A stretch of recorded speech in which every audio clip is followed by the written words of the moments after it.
তোমার ফরজ না।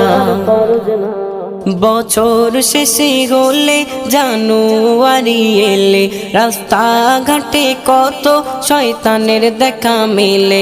বছর শেষে হলে জানুয়ারি এলে রাস্তা ঘাটে কত শয়তানের দেখা মেলে। ডিজে গানে লাফায় তারা কেন বুঝি না, ও ভাই কেন বুঝি না।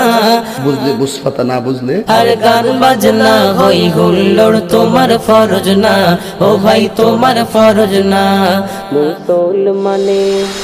মুসলমানের ঘরের ছেলে কেন বোঝো না, ও ভাই কেন বোঝো না। আর গান বাজনা হই হুল্লোড় তোমার ফরজ না, ও ভাই তোমার ফরজ না। জন্ম যেদিন নিলে মুসলিমেরই ঘরে, শোনালো সেদিন